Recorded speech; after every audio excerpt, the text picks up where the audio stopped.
Thank you, all of you, for being here to discuss the important work that you do, the challenges that your organizations face, and what we need to do or change in order to ensure that our relief efforts are being maximized.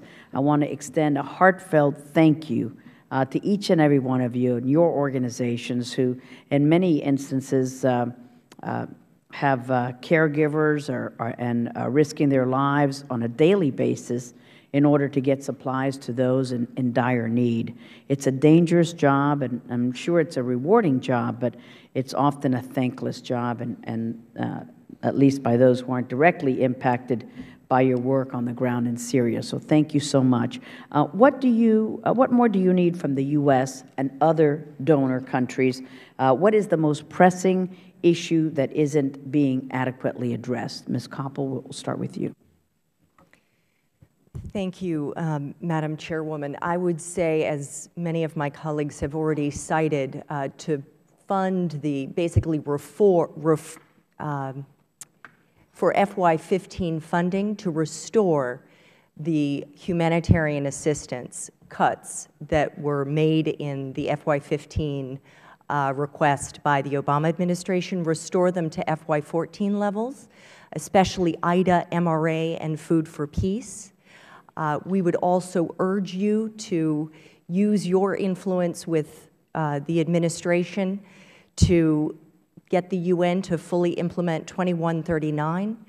But in doing so with the UN, if it were to move towards cross-border, we need the UN to work on coordinating this cross-border. We need to, as we heard some of the members mention, there are about 240,000 people who are estimated to be living in besieged communities. We have no idea how much, if any, aid is getting in. We need assessments to be made before we start delivering aid, and we need post-distribution reviews and monitoring to be made to ensure that the aid is reaching the most vulnerable. We need to be accountable for that. These are humanitarian principles that all of us must abide by. Thank you. Thank you. Anyone else? Ms. Solberg. Thank you. Thank you very much. I would just complement that by saying as well, I think what we need is around the coordination with the United Nations, but really also support with developing a comprehensive strategy. So one that is actually addressing the humanitarian needs today, but looking further into the future and supporting for livelihood opportunities as well. So it does fit in very closely with the need for the funding levels to be brought back to the levels that they were before. Thank you. Doctor?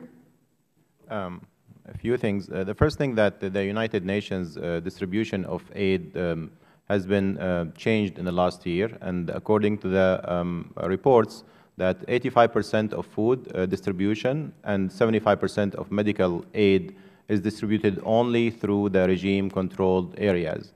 That means what's left to the 9.5 million people who live outside of the regime-controlled area is less than 15% of food supplies and 25% of medical aid. And these are the population who are in much need.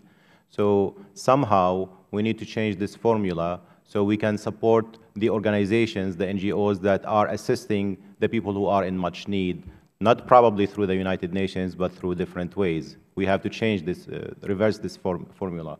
The other thing that, I urge this committee and all House members to support House Resolution 520 that calls the administration to expand humanitarian assistance and stop the attack on civilians.